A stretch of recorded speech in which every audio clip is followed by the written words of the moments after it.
Hello mga palangga! Ako ang inyong lingkod, Meljen Palangan.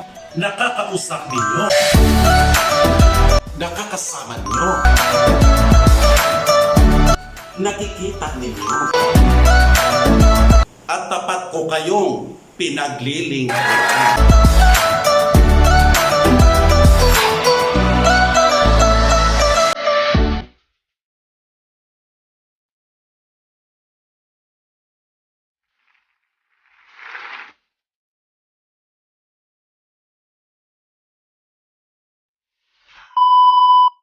Ang taga-barangay, magandang hapon po sa inyong lahat. Ang Bureau of Fire Protection ng lungsod ng Pasay ay naglunsad ng Zoom meeting sa Barangay Fire Protection Awareness sa paggunita po ng Fire Prevention Month. Like mga MOCOA, Sofitel, Microtel, lahat po yan, mga establishments po. Ito po yung tinuturo natin, no? So, ang aim po namin, kasi minsan nakikita lang po tayo sa mga barangay, is to conduct po ng barangay assembly. So, marami na po akong napuntang barangay assembly, pero yung time po ay medyo maiksi, no? Kasi maraming magsasalita. So, unting paalala lang po. Pero ito po ay lecture po talaga to, no? Lecture po. So, sana, para ano natin, 2 hours po yung ano natin, no? So, i-invite pa po yung mga kazona po natin kasi napakasayang po ng pagkakataon na ito kasi napakaganda po ng training po na ito. So, hindi lang po siya pang barangay, kundi pang sarili din po nating mga tahanan. Then, i-apply din po natin sa ating mga recipients po. Okay? So, next na tayo.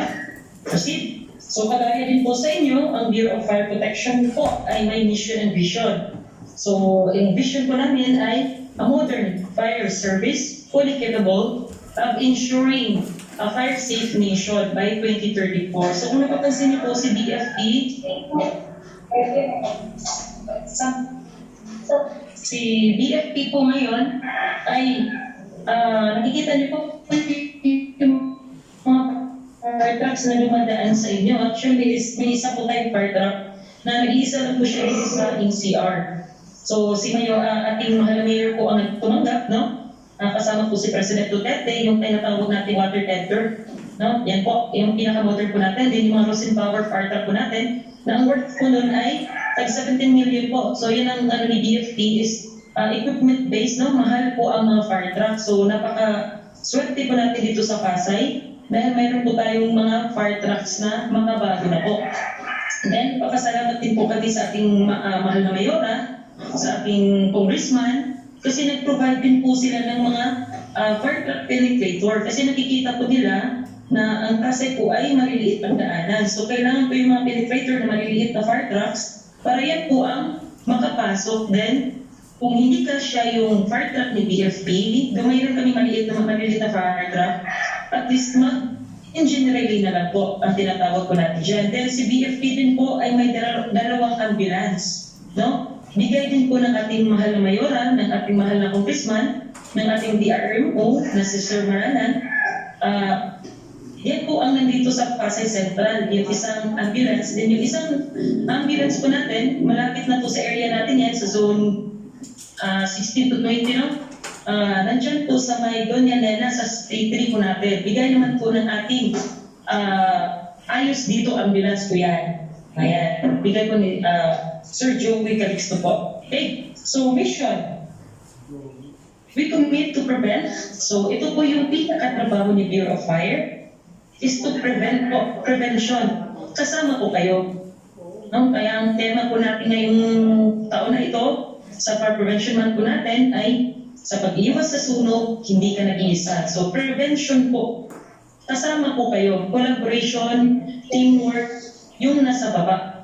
So yun po ang ano natin is prevention. Kasi si suppression po ay 25% lang po yan na trabaho ni Bureau of Fire. So prevention po ang number 1 na trabaho po ni BFP. So paano pamamaraan ang ginawa ni BFP ngayong may panahon ng pandemya?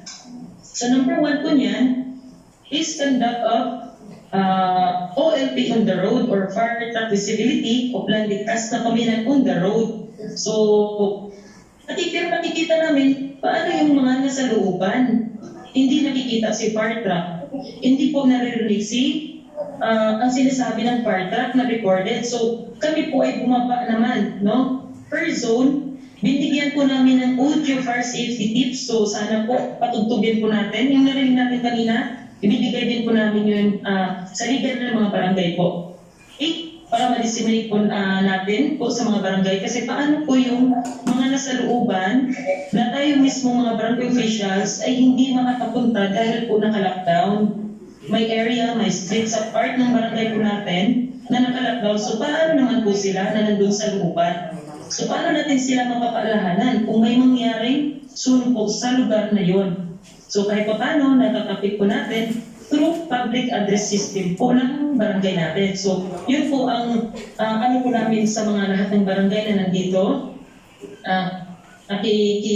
Collaborate po kami sa mga barangay pati sa C3 kasi si C3 ay sarili public address system din po. So isa na din doon po sa prevention program po ni BFP is to conduct inspection. So fire safety inspection naman po ito sa mga establishment na recorded or may mga record po sa BPLO. So yan po. Then, pangatlong trabaho ni Bureau of Fire is to investigate its causes, no?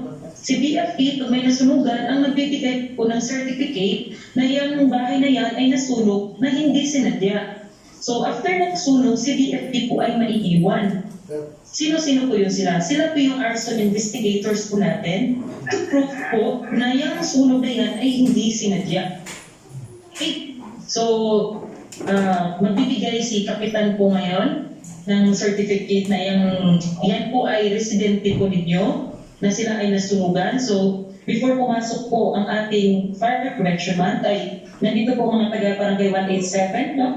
Kasama po tayo dun, sir, nung nagkasunog po ng 26, hindi ako nagkakamali. May biglang pugi, no? Malapit sa release ng LRT. So, nandun po kami, nag-responde. So, yan ang ano natin, tinanong natin yung isang nasunugan. Sabi nga, hirap na nga ngayong panahon ng pandemya na nasunugan pa sila. So, paano na tayo, ang ano nga natin, no? Paano na tayo mag-stay at home kung sunog na po yung ating bahay? So, ito po yung enforced fire code. So, si BFP po ay may batas po na sinusunod or ini-implement, which is the fire code of the Philippines. So, before conduct of inspection, yan po yung pinapakita po natin. No? Okay, other related laws. Then respond to man-made and natural disasters. Kaya ngayon sinabi ko pong may ambulance si Bureau of Fire Protection. So, bali dalawang ambulance po si BFP po ngayon.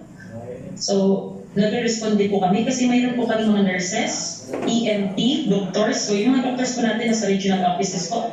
So, ang nandito po sa atin ay mga EMTs, mga emergency medical technician and nurses po, registered nurses po. Okay? And other medical courses po related. So, sila po yung nandun sa EMS po natin. Then, natural disasters, mga lindol, nandiyan po din sa BFP kasi na meron po tayong tinatawag na Special Rescue Force. So nakikita po natin yung mga nakatangerine po yung kulay, sila po yung lalo na sa mga high angle rescue, mga naglaladder, rappelling, sila po yan. So sila po ay trained po galing sa ibang bansa, no? Sumasali po sila ng mga competition galing sa ibang bansa. And then other emergencies, so man-made, huwag naman bombing, no?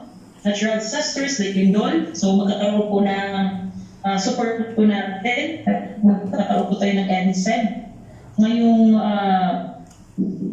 March 11 po. So lahat ng agencies, barangays, establishments ay in-encourage po to participate sa said program po ng ating NDRRMC. Kasi tayo po yung sa baba, tayo po ang talagang matatamaan kung darating po yung tinatawag nating nabigwan. Okay? Next po. So ito po, ipapakita ko lang. Ito po yung program na ito, yung CPAG, the Chief CPAG, or the Community Fire Auxiliary Group, ay binaba po siya ni DILG, so signed by our Secretary Andrew po. Okay? Community Park Auxiliary Group. Sino-sino po ito? So, kayo po ito, Sir and Ma'am, mga ating mga barangay officials. Kaya po, talagang minamaterialize po namin itong program na ito ngayon lalo ng pandemic. So, at least dito po, nag-uusap at nakikita pa rin po tayo, no? So, sino po si Chief Sifag? So, automatic po yan, siya po si Barangay Captain. Okay? Then, assistant po. Pag wala si Barangay Captain, may meeting po, may symposium na pinuntahan, may personal na lakad, paano kung nagkasunog sa lugar natin? So again, siya po ang tatayo na Chief Sipag or Community Fire Auxiliary Group. So ito po ang creation, no, ng isang barangay. So actually, nakausap din namin yung ibang napuntahan ko po, no? Nakandakan ko ng sipag na pagkandak nitong Opleligtas na Pamainan. Mayroon na kayong structure, actually, meron na pong barangay. Pero ano lang natin ito, no? Kung ito ba ay kompleto, ito naman po ay para sa sunog. Okay? Communication unit. Ano ba ang trabaho ni communication? Usually, secretary ang nilalagay ng mga barangay captain dito po. Bakit? No? Sila po ang unang tatawag sa amin. Kasi pagdating sa sunog, pagtingin, ay, kaya yan, no? Kaya yan. Pero hindi pala kaya. So, pagtawag sa amin ay medyo delayed na. So, kaya nauubos na yung isang bahay, no? Isang bahay. Kasi po, ang tatawag po ay nakakalimutan, nakakaligtaan. So, napaka-important tip po ng communication. Kahit saan naman po ahensya, kahit saan naman po organization, pag walang communication, medyo alanganin po talaga yung teamwork po natin. So, ano po ang trabaho ng communication? Of course, paggamit po ng public address, no? Ano pong ginagawa sa public address? So, alam natin yung barangay natin tayo po mismo ay naka-cluster po yan. 1, 2, 3, 4. Depende po sa laki, 1, 2, 3, 4, 5, 6. Ika-clusterize po natin yan para, ano po, mas mabilis po yung paggalaw ng tao. So, 1, 2, 3, 4. Okay, communication, mag-announce po. Huwag po mag-panic, meron po tayong responde kasi ang partner may maingay na po. So, si public address po ang gagana sa atin. Huwag mag-panic sa cluster 1, meron po tayong sunog. 2, 3, and 4, huwag po mag-panic, no? Kasi, ang sunog na sa cluster 1, ang nag-panic si 3 and 4, ang layo naman nila sa sunog. Okay, evacuation unit. Alam ko po, sa isang barangay, may evacuation area po tayo, no? So, doon po natin, dito po, gagalaw na po si barangay officials po natin, either po yung councilor po natin, or si tanod, depende po sa members na ilalagay niyo po. Sila po yung mag-guide kung saan pupunta yung tao po. Kasi minsan magulo pag may sunog. Then, search and rescue. Kasimula pa lang ng sunog, alam po natin sa isang barangay, sa isang cluster, kung sino po ang nandyan sa bahay na yan. Kung yan ba ay nangungupahan lang, alam po natin yan. Nangungupahan ba yan? May PWD ba dyan? May elderly ba dyan sa bahay na yan? So tayo po nakapaalam ng barangay officials po. So pag simula pa lang ng sunog, alam natin may PWD dyan, iyan natin kung may sunugan, kung baka may naiiwan. No? Kayo po ang kukuha ang tutulong doon po. Saan po? Doon sa bahay, no? Habang nagsisimula pa lang po ang sunog. Okay, medical first aid unit. No? First aider. Sa evacuation po ito. Pag tayo mag-first aid, malapit sa sunog. Doon po sa may malayo po sa evacuation kung saan yung mga tao, no? Pero kami si BFP, pagdating namin, kami po talaga ang kumagamot. Okay? Security and traffic. Napaka-importante po. Usually, ang nilalagay dito mga tanods. Napaka-importante po ng security and traffic. Bakit po? Sila po ang magpocontrol sa tao sa labas. Okay? Sila po ang magpocontrol, mag-guide. Saan po? Sa ating mga fire trucks. Na dito po banda, dito po malapit. Okay? Sila po yung magpo-cordon sa area kasi marami po mga nag-EETM na nagla-live. Okay? Sila din po ang magpo-cordon sa area kasi hindi naman yan taga rito, bakit pumasok yan? Okay, No? Sa may area na nasunugan. Kasi yung nasunugan, nilalabas nila yung gamit nila, ang balik nila, wala na. Okay? Security and traffic, yan ang trabaho ko ni security and traffic. So, depende na po yan sa inyo kung ilan or sino ang ilalagay niyo po. Usually naman, mga tarex naman po ito. Okay? Again, Sila po yung magpapaalis sa mga taga-tanawan, taga-tayuman. Dahil nasusulog na nga, biglang hindi pa patay pala yung kuryente, yung mga wires naputol, imbes wala nang nasaktan sa sunog, natamaan naman sila nung naputol na kable na may kuryente pa. Yung mga tao po nanonood, mga taga-tayuman.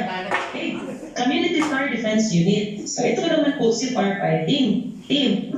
So magpapasalamat po tayo sa ating mahal na mayora, congressman, sa ating DRRMO, dahil binigyan po lahat ng barangay ng fire extinguisher kung di ako nagkakamali. Tama po? Diyan po sa may Malibay, diyan po ang turnover ng ating fire extinguisher. So ang tawag po natin dyan ay First Aid Firefighting Appliance. First Aid Firefighting Appliance. Okay? Kung sa First Aid po, gamot, First Aider, ito naman po si fire extinguisher natin, siya po si First Aider po sa sunog. Okay? Kung nakikita natin by box po yan, kasi po again, sa may cluster po natin, ilalagay po natin, yung mga fire extinguisher natin, wag lang po natin ilagay sa ating barangay hall. Pero po, in case na magkasunog, no? Hindi na po tatakbo sa barangay hall para kunin yung fire extinguisher. So, scatter po natin yan sa lahat ng ating barangay para po mabilis. Kasi malalaman natin bakit ang bilis masunog ng isang bahay. Okay? So next po, yun po ang ating structure. Pakipicture na lang po. Okay, again, pa-check in na po sa ating BFP NCR, Pasay City. Okay, so napapanahon na po, no? Napapanahon. Meron pa ako isa maliit.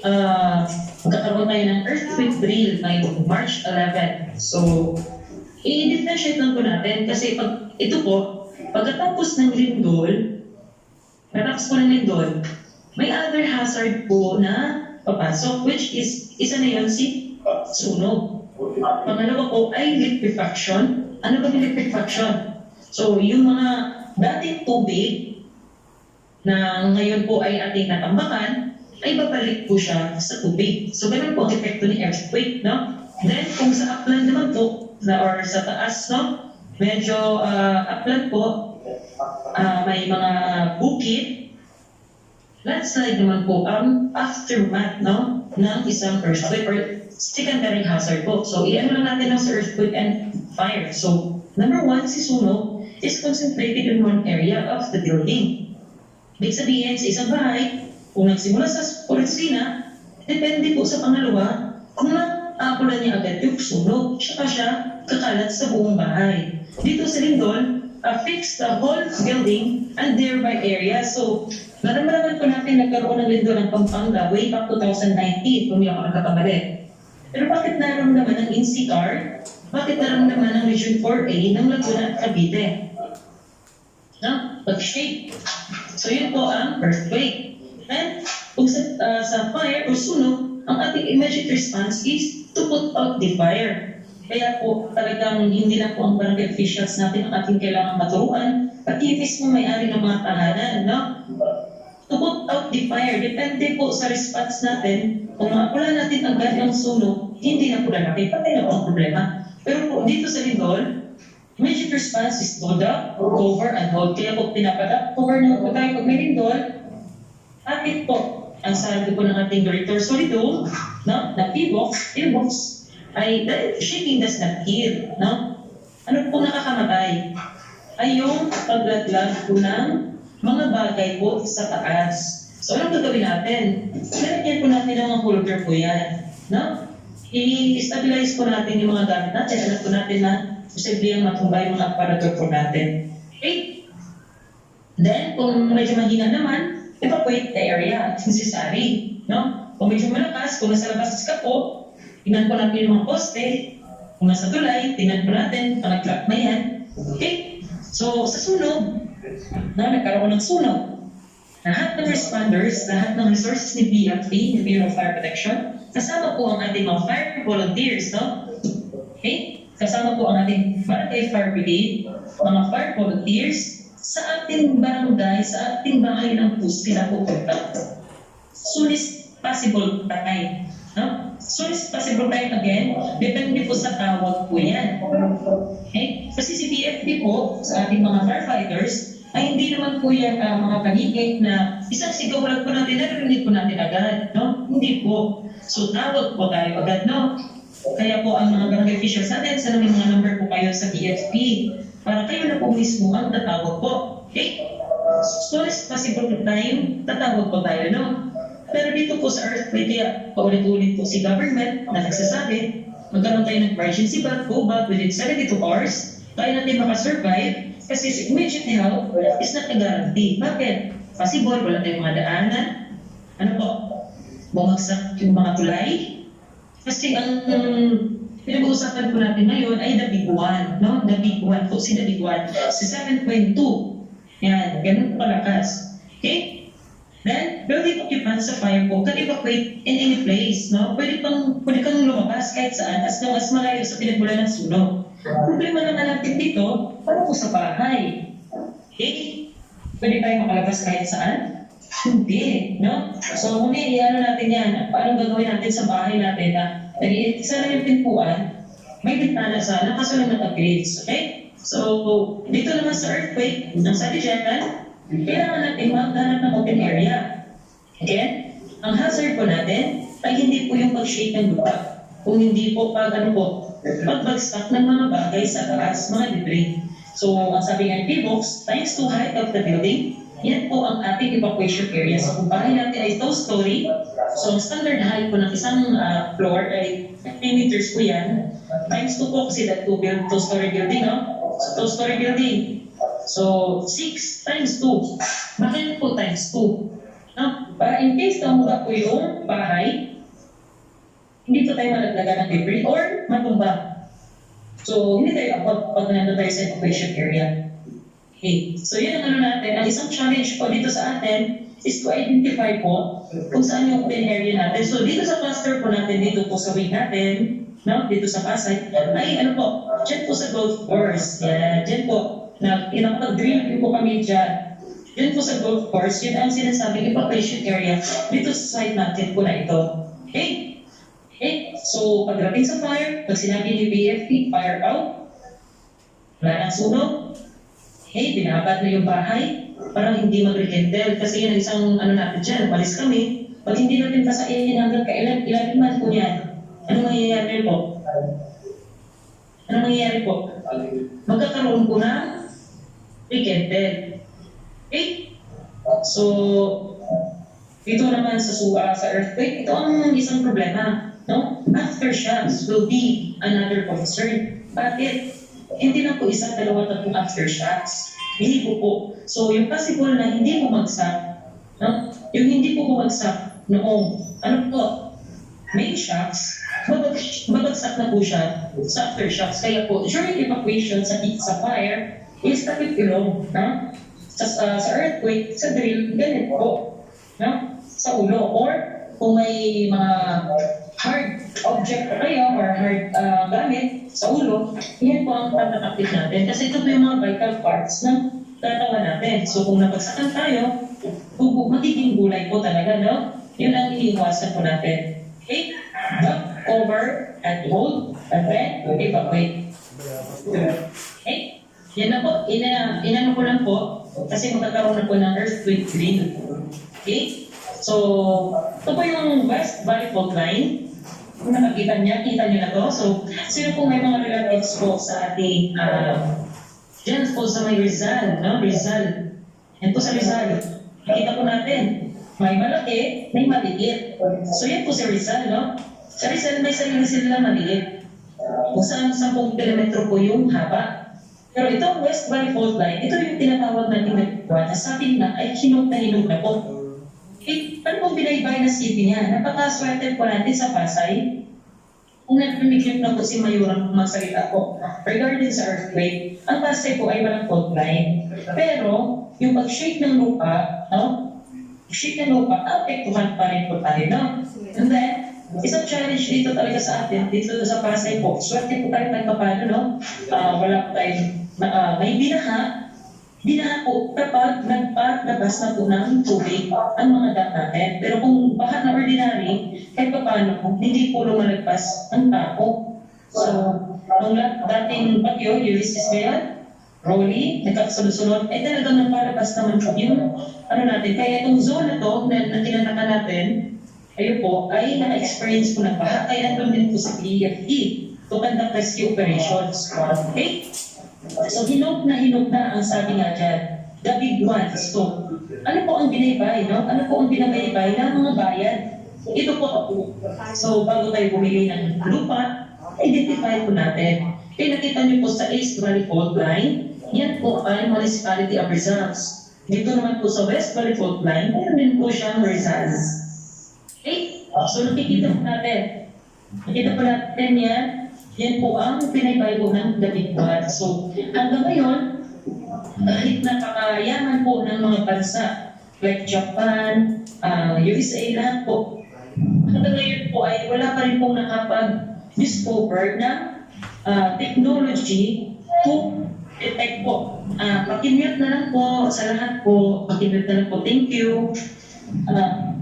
Pakimute na lang po. Thank you. Okay? So, hanggang ngayon po, wala pa rin pong sensya na makadiscover kung kailan po tatama ang lindol. So, napapansin po natin na pag nag-detect si NDRRNC, may delay na 20 minutes, 30 minutes, kasi talagang kinukuha pa nila yung accurate data kung saan may epicenter or sentro ng lindol. So, unlike po sa Baguio, si Baguio, malayo pa lang, isang linggo pa lang, 2 linggo pa lang, nagsasabi na si Pag-asa, ito po yung mga bagyo, kung taon na, no? Ito yung anticipated na bagyo na papasok dito sa ating bansa. Okay? May Auri, no? Pupasok si Auri, 2 weeks or 1 week pa lang si Pag-asa, may advisory na kung saan tatama or possible na tatama si bagyo. Pero ang lindol po ay wala po. No? It will strike without warning po. Yan po si lindol. Okay? Malalaman na lang natin na may lindol pag andyan na po siya. Okay? Kaya po, dasal-dasal na lang tayo, no?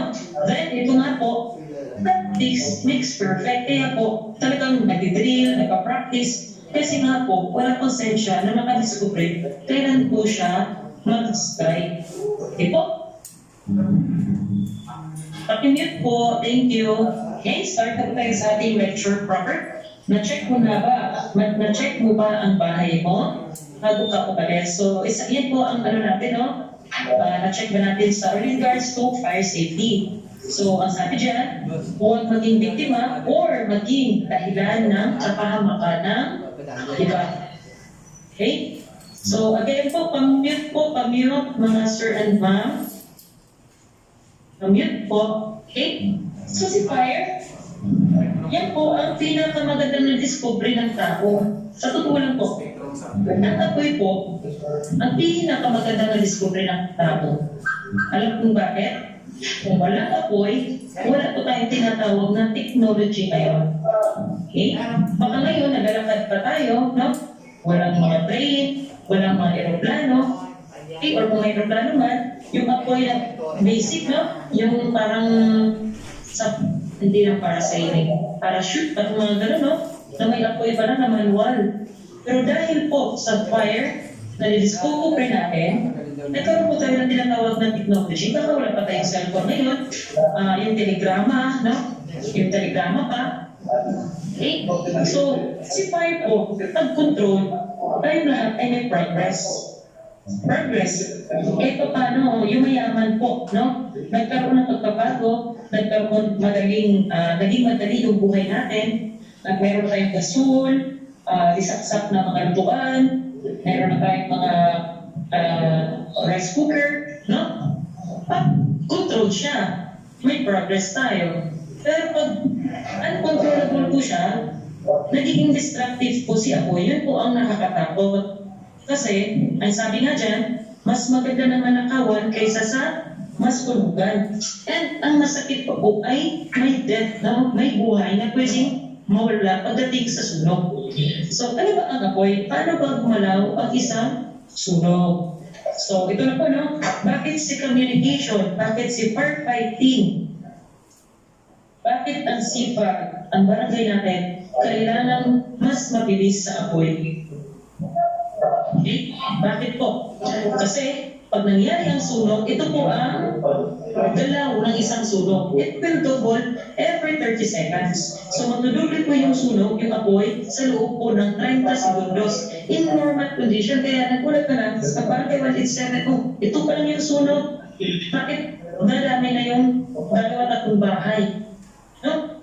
Okay? So dahil po dito sa characteristic ng fire will double every 30 seconds. In normal condition, ang isa pang challenge natin dyan sa barangay 157, zone 16, yan, napuntahan ko yan. 152 yan, napuntahan ko yan. Okay, 162. Okay, then mga kapitan po natin na napaka-sportive po, dyan po sa may plaza po natin, Malibay Plaza, yan. Okay, sa 165 po ako nakatira. Okay, ito naman po, ang isang challenge po natin, no? In normal condition, ang sinabi dyan, maglulubi siya.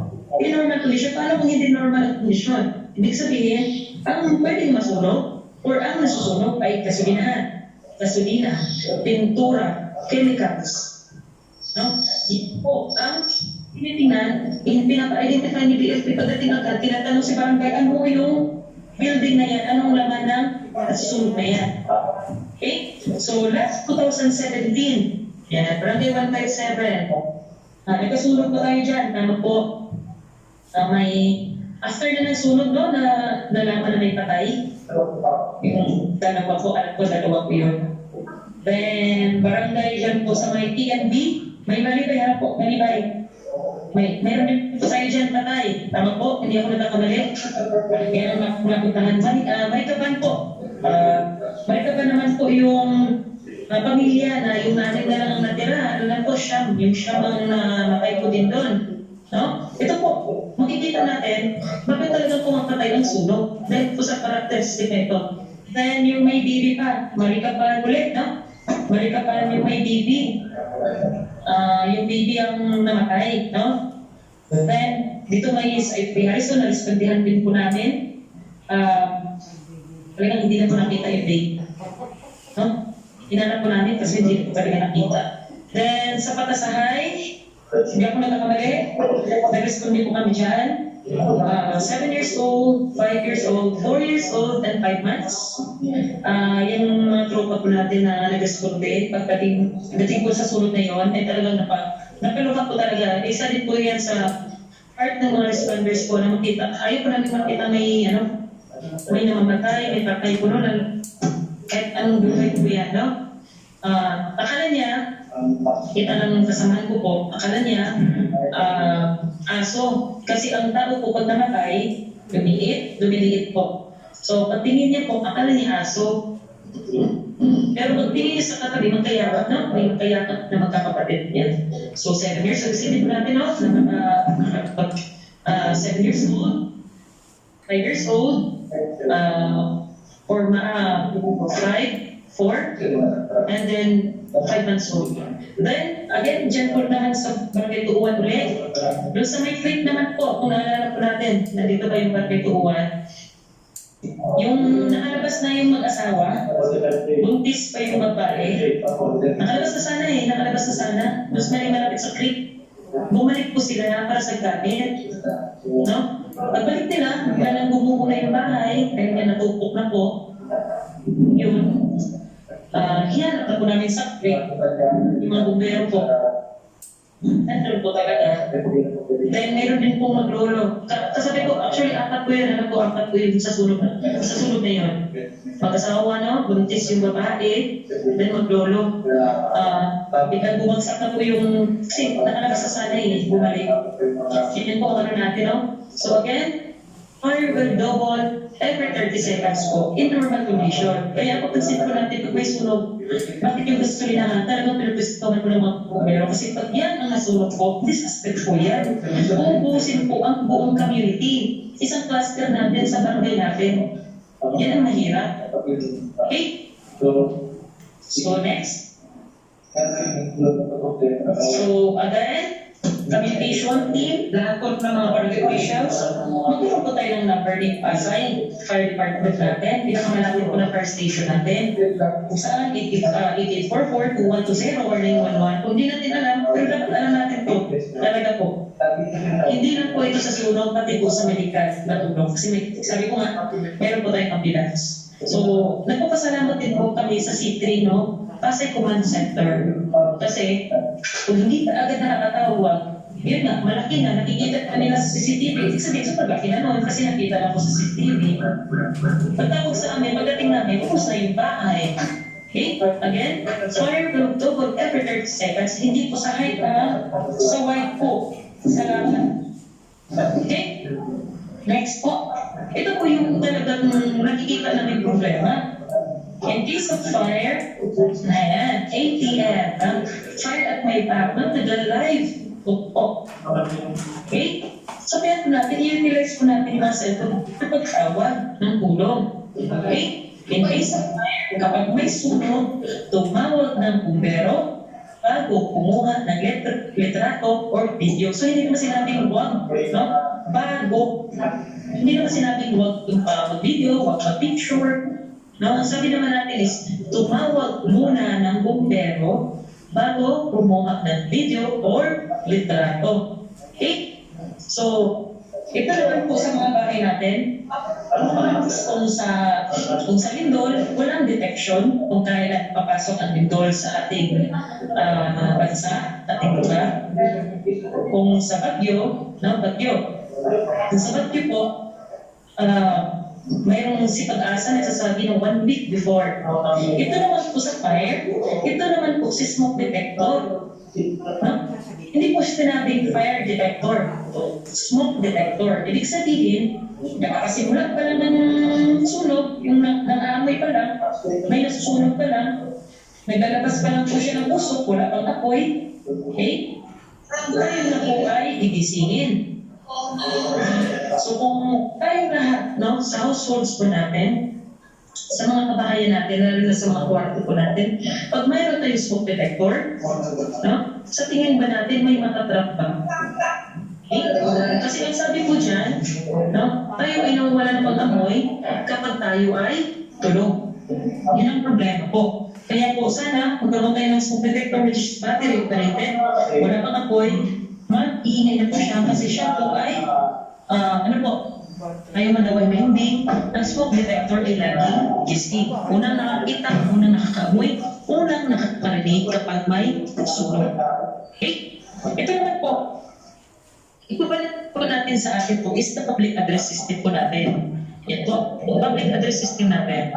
Okay, again, i-announce po natin saan banda yung sunog. Okay? So, kung ikaw naman po ay napunta sa isang lugar, no, mga malls, hotels, no, condominium, namasa po ako sa previous, pasensya po. Okay? So, ano naman po natin?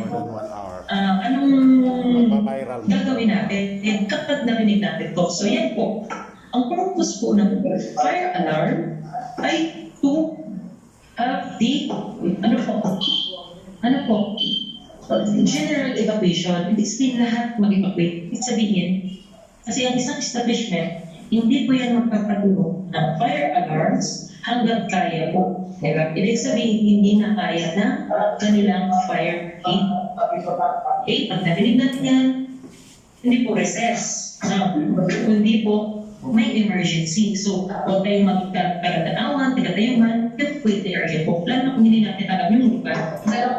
Kung sa pamilya, sa barangay po natin. Okay? Next po tayo. So, yan ang mga bibli, yan ang po ay purpose po sa mga hindi po nakakarinig. Okay? Okay, safe po ang word na safe. Safe po, safe. Ito po yung S, sound the alarm, or sound the public address system natin. We-inform the public po. Well done, Barangay 158. And next po, huwag magtulakan.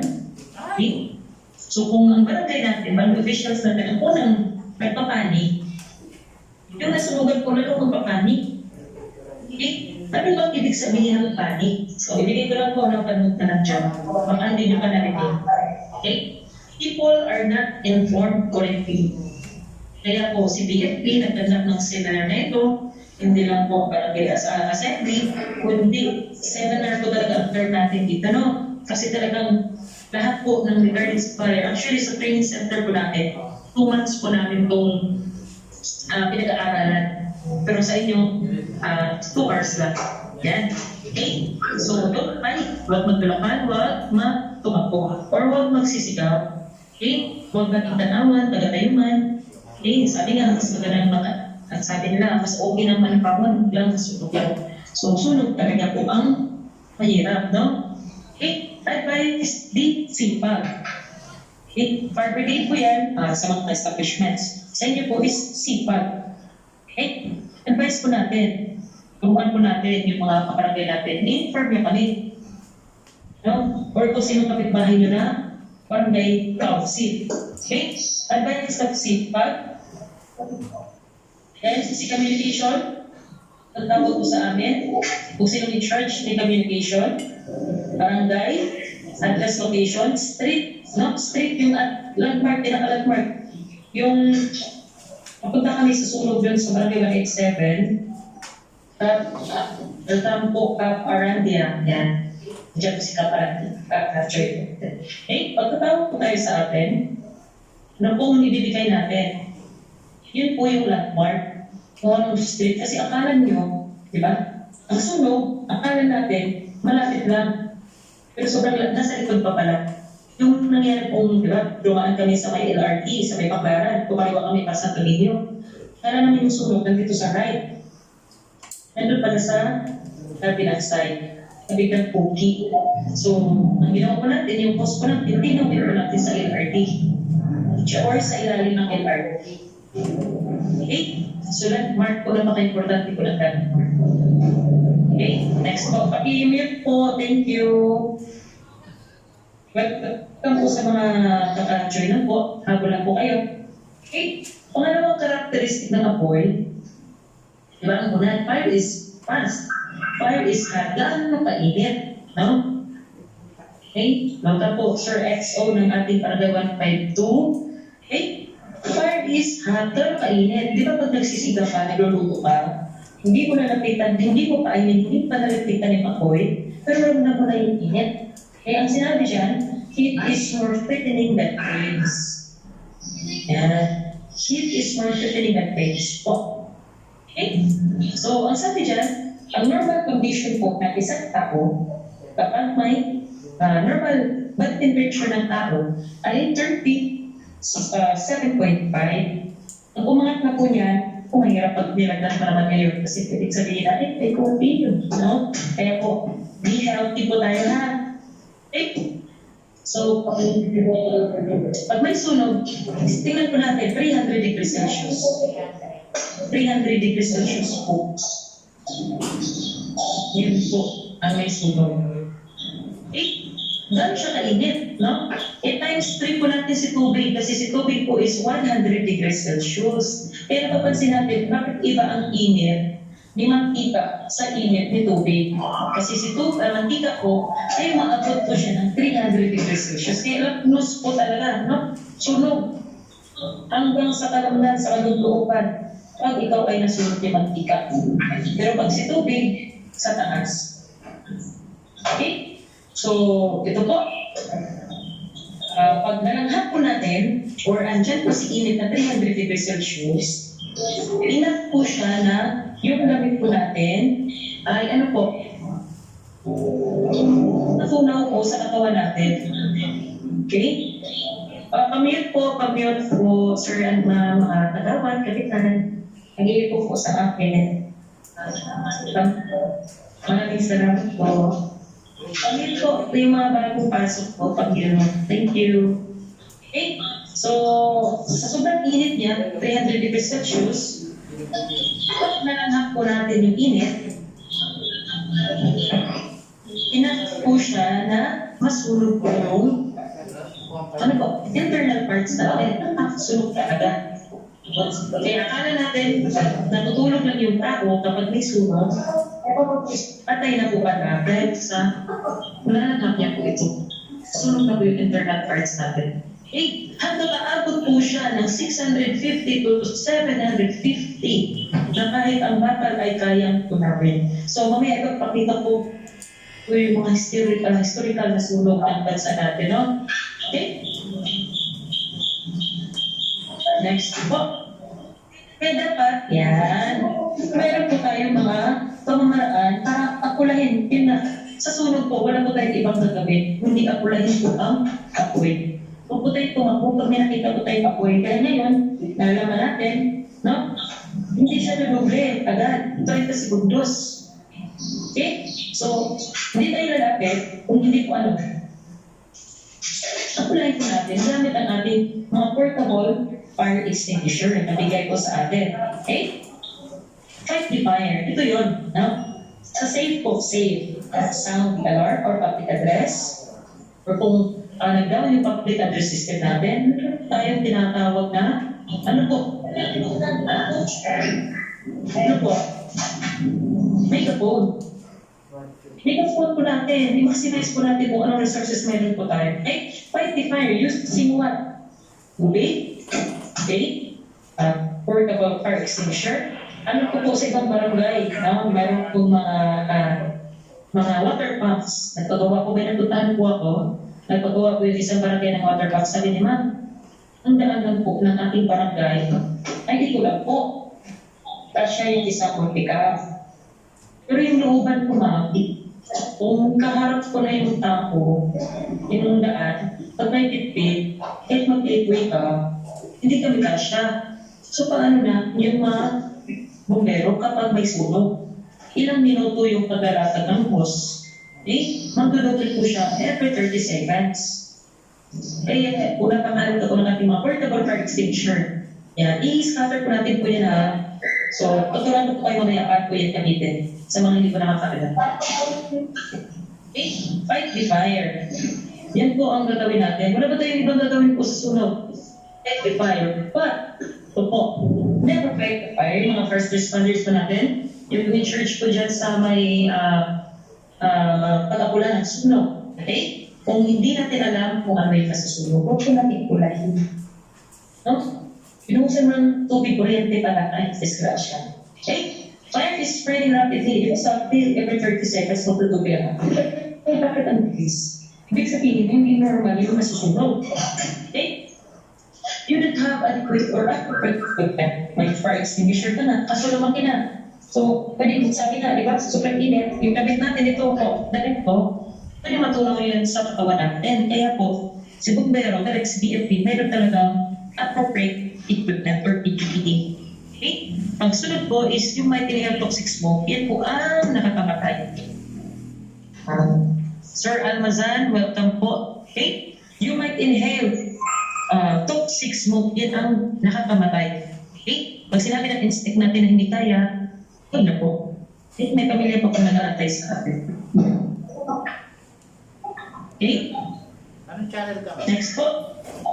Ito na po. Pangatlong karakteristik ng apoy.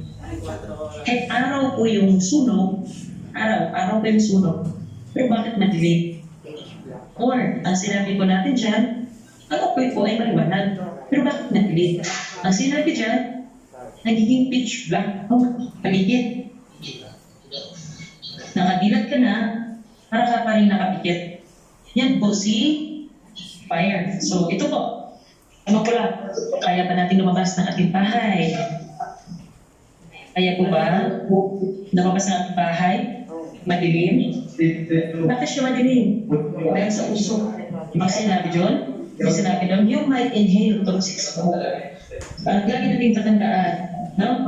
Kapag yung usok na yan, hindi po yung ordinary. Pag nakulog po yan, sobrang sakit po yan sa ilo. Okay? Ano ang ginagawa ng usok sa atin? Smoking, ito po, yung smoke po ay nagkakaroon po ng tayo po ng manualma. Smoking sensation, hindi ka makahinga. Pamute po, good morning po, pamute, thank you. Choking sensation, impaired judge to monoxide. Ito yung delikado si carbon monoxide. They unstable. your internet is unstable. Okay, due to carbon monoxide. Kaya ang tawag po natin dyan kay carbon monoxide is the silent killer. Yan po ang putay sa kuya ni Carol Banawa po. Diba, nag-concert siya. Nag-antay siya, nag-antay sila, nakatulog, doon sa sasakyan, naka-aircon. Kaya po, pag tayo po ay naka-aircon sa ating sasakyan, tinukas po inches po, or 1 inch. Pero yung side, no, tinatanggal po yung makina eh. Hindi po natin malanghap. Diretso ka natulog. Exhalation effect. Ayan ang isa sa ano ng smoke. Hindi patulog ka po. Kasi wala ng oxygen or fresh air. Okay? So, pag ito, fire starts bright. Siyempre, impact pag-start ng sunog. Sige? But quickly produces black smoke. Pero kung may smoke detector ka, dito pa lang, gising ka na. No? Okay? If you wake up to a fire, naman, kapag nagising ka, nagiging blinded and disoriented tayo po. Okay? So, hindi natin alam pa ano ang gagawin natin. Kung saan tayo nakatira ng ilang taon, disoriented ka pa din. No? So, matadili. Kaya sumo. Panic. Okay? Tignan niyo po, in minutes time, no? Building ang pinag-usapan po natin dito, yung high-rise building po yan. No? Mapupuno ng usok. Kasi si usok po ang bilis.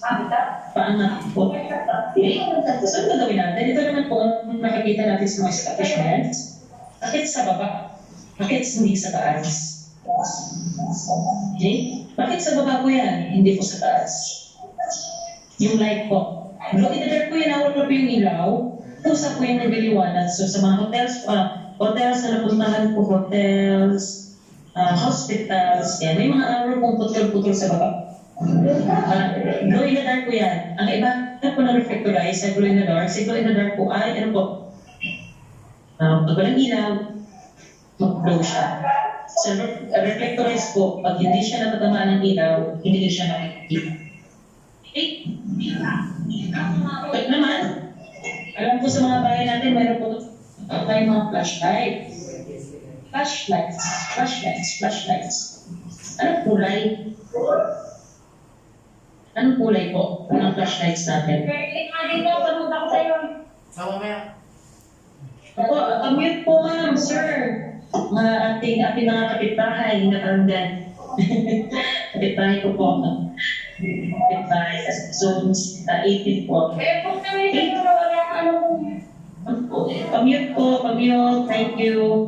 Sa emergency light po, ito po ay pinapa-implement po natin sa mga, sa mga establishments. So sa atin naman ay flashlights. So anong kulay ng flashlights natin? So, nag-responde po kami sa Resorts World. Para sa mag-itit, Resorts World. Okay? Nag-responde po kami sa Resorts World. Ginamit namin itong emergency light nila. No? Emergency light. So, nung naubos yung baterya, ginamit kami ng flashlight. Yung cellphone ko na po, ginamit ko na. Ito, ganyan po. Pero yung usok po, andyan po, hindi po nakakatagpos. Kaya po, pag umakyat tayo ng mga bagyo, Tagaytay, yung sasakyan natin, ginagamitan natin ng backlight. Sir, ay ma'am, pamute po ma'am, pamute po. Pamute po, pasuyo po, pamute. Pamute po. Pamute po. Okay, so, yan po. Ang kailangan po natin sa ating flashlights ay yung yellowish or warm light para po makatagos po kapag may kusok. Okay? So, yan po. In case of fire, safe, sound the alarm or public address natin. Advise the CPAG for the community fire auxiliary group. Fight the fire. Sabay po yan hindi po yan nakatawag na, tsaka patatakbo. Sabay po yun, sabay. Kaya po, kasi pag may nakaligtaan po tayong isa doon, may magkakaproblema po. So, sabay po yan. Synchronize po yan. Kapag may nagre-rescue, may nag-aapula. Kapag may tumatawag, nagpapatawag, evacuate. Nag-security sa area. May nasugatan na first aid. Okay? Evacuate the area. So, ngayon pa lang, saluhin na po natin. yung mga safe refuge na tinatawag po natin sa ating ano po, bahay. Okay? Next po. Pakimute po sa mga bagong pasok po. Pakimute. Thank you. Okay? What to do in case of fire? Gano'n na kung mapadpad po tayo saan? Saan po? Nakita tayo sa mga malls, again, sa mga high-rise building. No, may pinuntahan tayong meeting. So ito po yung gagawin natin. Huwag na huwag po tayo gumamit ng elevators kasi pwede po tayo mag-trap doon. Or, sa mag-trap na walang kuryente, ano po mangyayari po? Pakiluso. Papasok po yun. Take stairs. Sabi nga, take stairs. Binitbit na po yung, ano po? Hagdan. Okay? Next. Again, safe. Sound the alarm. Okay, sound the alarm. Rise to CFAG or community fire auxiliary group. Fight the fire using the portable fire extinguishers, tubig. Okay, then evacuate the area. Ang tanong, may tanong. Evacuate the area. Paano kung sa kwarto natin nagsimula yung sunog? May bintana kami. Okay, very good. May window opening pa. Tignan ko yung bintana. Tignan yung bintana na 4 siyang hati. Yan, naging 3 na lang. Kung saan window opening, yan po ang sukat. Yung bintana natin ay lalagyan po natin ng panibagong gate. No? Yung bintana, lagyan natin ng bintana. Tapos ipag-lock po natin. Kasi may nangyari kung sunog, uli. No? Mamaya kapakita ko, nakaganon po sa grills. Hindi makalabas. Kasi fire will double every 30 seconds. Fire is dark dahil po sa usok. Ang usok po ang nakakamatay, hindi po yung apoy. Okay? So kung sa taas naman, walang hagdan pero may labasan. No? Ano gagawin natin? Okay? May alternatibo po. Okay? So, kuha tayo ng pumot. No? Pumot. Sinong paunahin natin sa paglabas? Si Bianan. No? Si Bianan. Tapos hindi nyo pinali. Patay tayo dyan. Okay? So, ang una po natin pababain, pag ganyan, ay yun pong si Kuya ba? Kuya ba? Okay? Si Kuya ba? Nagpapanik, hindi masyadong tali. Kaya niya po yung katawan, no? Pag may or bumagsak. Okay? Kaya po ito po sa structure, sa figure na ito, pinapakita na po natin, no? Dapat yung mga elderly natin, yung mga PWDs natin, ay nasa baba po. Nasa baba po. Para in case of emergency, hindi po natin, hindi po tayo nahihirapan na ilabas po natin sila. Pamute po, pamute. Pamute po, pamute po, pamute. Pamute po, okay? At evacuation, pamute po, pamute. Pamute po. Lang. Pamute po, pamute.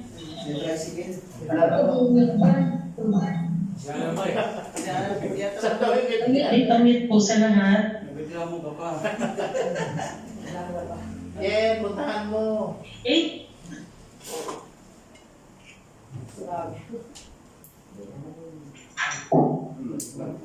So, ito po no, pag yung damit po natin ay nakapitan ng apoy, pag tayo lang po mag-isa po ito ha, pero kung may kasama ka naman, pwede ka naman sigurong tulungan, dapat na, no? Buksan ng tubig. Okay? Ito po, pinapakita lang natin sa figure na ito, ano po? Ano po? Huwag na huwag po tayong tuko. Kasi para po tayong, alam yung, barbecue po kayo, barbecue, di ba pinapaypayan po natin yung bangka? So lalo po siyang lumalakas. So huwag po tayong tumakbo, ang gagawin po natin ay ano po? Stop. Cover your face. Huwag po isaling may mata ha, kasi drop. So kung ano yung parte na nasunog po natin, where may apoy, yun po yung inulo natin. Pero tingnan po natin, baka kasi pag-roll nyo, pag-ikot-ikot nyo, pag-gulong-gulong nyo dyan, nandun na kayo sa EDSA, tatay. Nandun na kayo sa daan, hindi madisgrasya pa kayo. Okay? So hindi po advisable na tatanggalin po ang net, bakit? Meron po sa buhok natin. Okay? Next, ang gagawin natin? Ito po yung sinasabi ko. Again, hot air, hot gases rise. Okay, kung may mga alaga po tayong hayop, pakawalan po natin. Kahit na hindi natin bitbitin, pakawalan po natin. Huwag po natin kawawalit kasi ito nakulong. Okay, stay low. Again, hot air, hot gases rise. So kung may kanyo, yan, pakit sa ilong, tingnan niyo po kung gaano po yung kaitim. Yun po, kung gaano po kaitim. Okay? So, next. Okay? Ito naman po, pinapakita natin, ang palipapation, ano po? Palipapation, nandun ka sa kwarto. Ang paghapang mo, kailangan mo natin pumapa sa pader. Okay? Kasi yung pader po, yun po ang mag-guide sa atin, papuntang pintuan. So, tayo papapasapaan, sa pader po tayo kasi magiging guide natin ha. Lalo na kung nasa malls, no? Big malls, mga hotels, mga high-rise building. Hindi ko alam kung saan yan, hindi pa familiar. Kung maging normalized na po, party-party, eh, hindi mo alam yung exit. Kaya bago bukas, tingnan natin yung exit. Okay? So next po, pagdating ng pinagpintuan, ang una natin kakapain is yung doorknob. Gamit ang back of our hand, hindi po ito. Na, tingnan niyo po, ihawakan niyo po yung mga noo niyo. Yung mga noo. Okay? Kaya kung pag may lagnat yung anak natin, kapatid natin, nanay natin, at yung may sinat ka, ito po, ito ang ginagamit natin. Kasi ito po yung accurate na nag-check kung mainit o hindi. Pag yan nakapa natin, pagka tikit yung kamay natin. Kasi ito po,